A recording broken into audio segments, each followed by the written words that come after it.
चलिए आज हम स्टार्ट करते हैं क्लास 12 का चैप्टर नंबर 3 से बनने वाले बहुत ही महत्वपूर्ण प्रश्न। और ये प्रश्न आपके बोर्ड एग्जाम में बहुत बार पूछा गया है। इन सभी क्वेश्चनों को आज हम सॉल्व करेंगे और आपको समझाएंगे। ना ही कॉपी की जरूरत है, ना ही कलम की जरूरत है, बस दिमाग की जरूरत है। दिमाग अपना खोल कर रखें और इस क्वेश्चन को जरूर देखें। और ये बोर्ड आपके 2024 में जो भी बच्चे 2024 बोर्ड एग्जाम देने वाले हैं उसके लिए तो ये दोनों क्वेश्चन रामबाण है। क्योंकि आप जाकर प्रीवियस ईयर क्वेश्चन को उठा कर देखें और ये सारे क्वेश्चनों को पूछा गया है।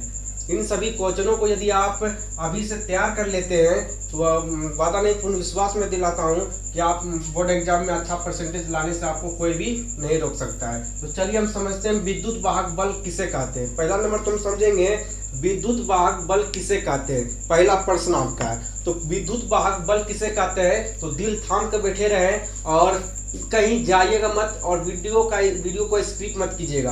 तो विद्युत वाहक बल किसे कहते हैं। आप बहुत सारे शिक्षकों से आप पढ़े होंगे, सभी शिक्षकों से आप समझे भी होंगे, है ना। कुछ शिक्षकों से आपको समझ आया होगा, कुछ से नहीं समझ आया होगा। चलिए आज हम ऐसा समझा देंगे कि ना कॉपी की जरूरत, ना ही कलम की जरूरत, और जरूरत आपके पास होनी चाहिए क्या चीजों की, तो दिमाग की। तो विद्युत वाहक बल किसे कहते हैं। चलते चलते रास्ते में भी चलते चलते राहियों को, चलते चलते दोस्तों को भी आप बता दोगे। तो विद्युत वाहक बल किसे कहते हैं। तो पहला क्वेश्चन है विद्युत वाहक बल किसे कहते हैं। तो एकांक आवेश को सेल सहित पूरे परिपथ में परिवाहित करने में किया गया कार्य तथा आवेश के अनुपात को विद्युत वाहक बल कहते हैं। अभी आपको समझ नहीं आया होगा, फिर समझिए, फिर सुनिए। किसी परिपथ में एकांक आवेश को सेल सहित पूरे परिपथ में प्रवाहित करने में किया गया कार्य तथा आवेश के अनुपात को क्या कहते हैं, तो विद्युत वाहक बल कहते हैं। अभी भी आपको समझ नहीं आया होगा तो कोई बात नहीं, अब समझ आपको आएगा। पहले क्या क्या हम बोल रहे हैं ये समझिए। उसके बाद विद्युत वाहक बल को जो प्रदर्शित किया जाता है, तो विद्युत वाहक बल को ई से प्रदर्शित किया जाता है। विद्युत वाहक बल को बड़ी ई के द्वारा प्रदर्शित किया जाता है। तो बोर्ड एग्जाम में आपको फंसाने के लिए छोटी ई भी दे दिया जाता है, लेकिन छोटी ई से नहीं होता है। तो विद्युत वाहक बल को बड़ी ई से प्रदर्शित किया जाता है। और मात्रक इसका याद रखिएगा कि मात्रक जो होता है वो क्या होता है, तो जूल बटे कूलाम होता है। मात्रक क्या होता है, तो मात्रक होता है जूल बटे कूलाम होता है। और इसका दूसरा मात्रक क्या होता है, विद्युत वाहक बल का दूसरा मात्रक होता है वोल्ट। पहला तो आपका मात्रक क्या होता है, जूल बटे कूलाम, और दूसरा आपका होता है वोल्ट होता है। तो इसी प्रकार बोर्ड एग्जाम में आपको दो मात्रक में से एक मात्रक आपको ऑब्जेक्टिव में दे दिया जाएगा और आपसे पूछेगा कि इनमें से कौन विद्युत वाहक बल का मात्रक है। तो आप याद रखिएगा, दोनों को रट लीजिए कि मात्रक इसका क्या होता है, जूल बटे कूलाम होता है, एक को होता है वोल्ट होता है। यानी कहने मतलब यह होता है E बराबर W बटे Q। तो आपको मालूम होगा ये चैप्टर नंबर 1 में आप पढ़ेंगे, कूलाम का नियम पढ़े होंगे, ठीक है। यदि आप नहीं पढ़ेंगे जाकर हमारा वीडियो आप देख सकते हैं, डिस्क्रिप्शन बॉक्स में दिया गया है। देखिए W मतलब क्या होता है, W का मतलब होता है कार्य होता है। W मतलब कार्य होता है। कार्य का क्या होता है, जूल हो गया, W हो गया जूल, और Q आपका हो गया कूलाम। Q क्या हो गया, तो Q आपका हो गया कूलाम। Q हो गया आपका कूलाम, जूल बटे कूलाम। यानी कि W को जूल लिखते हैं और Q से क्या होता है, कूलाम होता है, तो जूल बटे कूलाम। और E क्या होता है, विद्युत वाहक बल होता है। विद्युत वाहक बल होता है। अभी आपको बता चुके हैं कि विद्युत वाहक बल को E से प्रदर्शित किया जाता है। इतना आपको समझ आ गया। और ये भी समझ आ गया होगा कि एकांक आवेश को परिभाषा भी आपको समझ अभी नहीं आया होगा। अभी आपको समझाएंगे, बहुत डीपली में समझाएंगे, डिटेल में आपको समझाएंगे। सुनिए, पहले सुनिए। एकांक आवेश को सेल सहित पूरे परिपथ में प्रवाहित करने में किया गया कार्य तथा आवेश के अनुपात को विद्युत वाहक बल कहते हैं। नहीं समझ आया है तो कोई बात नहीं है, आप पहले इसको उतार ले, ठीक है। एक स्क्रीनशॉट लीजिए और इसको उतारिए। चलिए अब आपको समझाते हैं विद्युत वाहक बल किसे कहेंगे, अब आपको हम समझाते हैं। तो इसको थोड़ा सा मिटा देते हैं, ठीक है, इसको मिटा देते हैं। आप स्क्रीनशॉट ले लिए होंगे, ठीक है। अगर ले लिए तो बहुत ही बढ़िया है। चलिए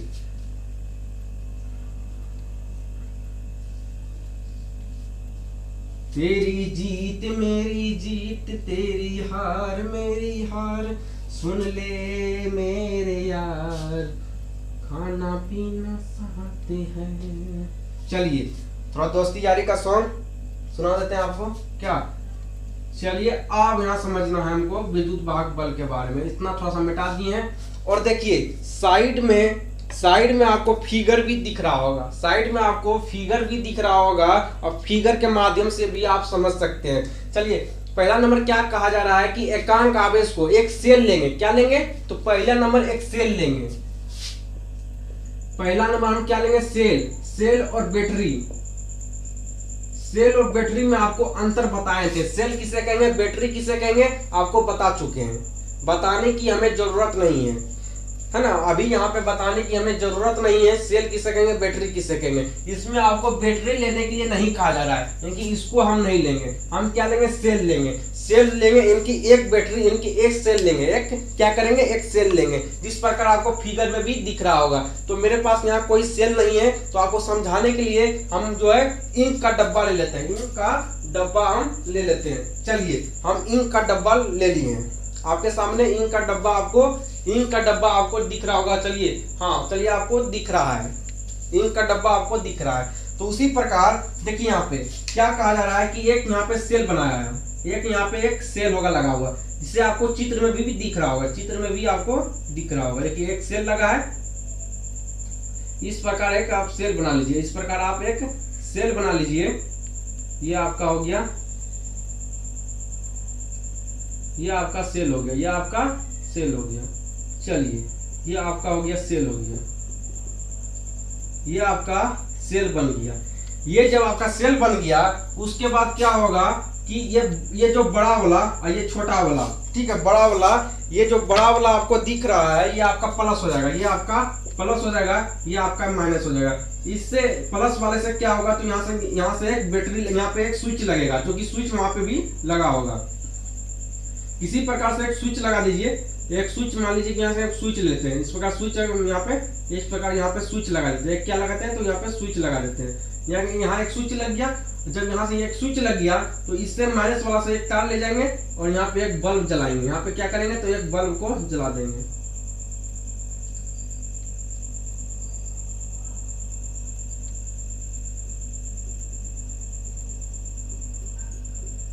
चलिए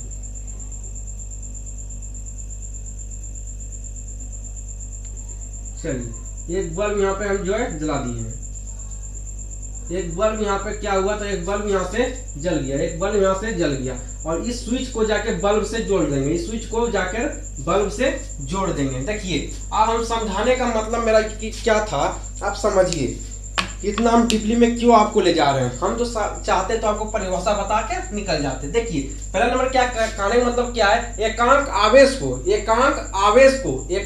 आवेश को सेल सहित, यानी कि आवेश जो है वह सेल सहित पूरे परिपथ में, परिपथ मतलब हो गया ये आपका परिपथ है, ये आपका क्या है, ये आपका परिपथ है, ये आपका परिपथ है। देखिए एकांक आवेश को सेल सहित पूरे परिपथ में, सेल सहित पूरे परिपथ में निकालने का मतलब यह है, सिर्फ सेल में ही आवेश को नहीं ले जाएंगे, सिर्फ सेल में ही आवेश को नहीं ले जाएंगे हम, सिर्फ सेल में ही आवेश को नहीं ले जाएंगे, बल्कि सेल से आवेश को ले जाएंगे, है ना। जो सेल में आवेश होगा उस आवेश को पूरे परिपथ में ले जाएंगे, है ना। वही यहाँ पे लिखा गया है कि एकांक आवेश को सेल सहित पूरे परिपथ में, एकांक आवेश को सेल सहित पूरे परिपथ में प्रवाहित करने में किया गया कार्य तथा आवेश के अनुपात को क्या कहते हैं, तो विद्युत वाहक बल कहते हैं। आपको ये समझ आ गया होगा। तो एकांक आवेश को सेल सहित, यानी कि सेल सहित पूरे परिपथ में प्रवाहित करने में किया गया कार्य तथा आवेश के अनुपात को विद्युत वाहक बल कहते हैं। चलिए आपको समझ आ गया होगा। दूसरा क्वेश्चन देखिए, दूसरा क्वेश्चन आपका कहा जा रहा है कि टर्मिनल विभवांतर किसे कहते हैं। तो टर्मिनल विभवांतर किसे कहेंगे, आपको ये मालूम नहीं है तो सुन लीजिए कि टर्मिनल विभवांतर किसे कहते हैं। तो किसी परिपथ के किन्हीं दो बिंदुओं के मध्य, अब यहाँ पे क्या कहा जा रहा है कि किसी परिपथ के किन्हीं दो बिंदुओं के मध्य आवेश प्रवाहित करने में किया गया कार्य तथा आवेश के अनुपात को टर्मिनल विभवांतर कहते हैं। कहने का मेरा ये तात्पर्य है मेरे दोस्त कि किसी परिपथ के किन्हीं दो बिंदु, कितना बिंदु तो दो बिंदु, किसी परिपथ के किन्हीं दो बिंदु, यहाँ पे दो बिंदु, यहाँ बगल में आपको फिगर भी दिख रहा होगा बना हुआ है ना, फिगर भी स्क्रीन पर आपको दिख रहा होगा।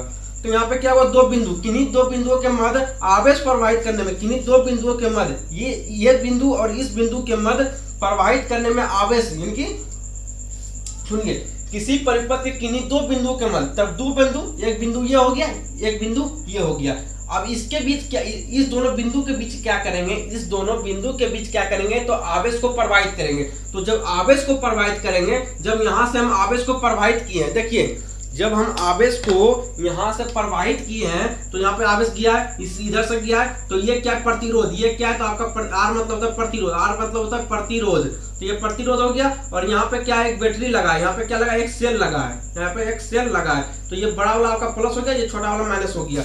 उसके बाद यहाँ से देखिए यहाँ से देखिए धारा आ रहा है, यहाँ से करंट आ रहा है, फिर इधर गया, फिर करंट देखिए यहाँ, फिर करंट देखिए इधर से गया, फिर करंट जो है इधर से गया, फिर यहाँ से इधर गया, इधर गया, फिर इधर से जाएगा, है ना। इस प्रकार जो है इसमें क्या होगा, इन दोनों बिंदुओं के बीच, यानी कि इस दोनों बिंदुओं के बीच क्या होगा, तो धारा घूमते रहेगी, है ना। तो इसको क्या कहेंगे, समांतर क्रम कहते हैं, आपको मालूम है। इसको कैसा क्रम कहेंगे, तो समांतर क्रम कहेंगे। तो यही आपका टर्मिनल विभवांतर है। टर्मिनल विभवांतर किसे कहेंगे, तो किन्हीं दो बिंदु, एक बिंदु आइए दो बिंदु, किन्हीं दो बिंदुओं के मध्य, कितने बिंदु के मध्य आवेश को प्रवाहित करेंगे टर्मिनल विभवांतर में, तो आवेश को दो बिंदु के मध्य प्रवाहित करेंगे और उनके आवेश के अनुपात को क्या कहेंगे, तो टर्मिनल विभवांतर कहेंगे। आशा नहीं पूर्ण विश्वास है कि आपको समझ भी आया होगा। यदि आपको समझ आया तो लाइक, सब्सक्राइब, कमेंट जरूर करें। मिलते हैं अगले वीडियो में, तब तक के लिए बाय बाय, टेक केयर।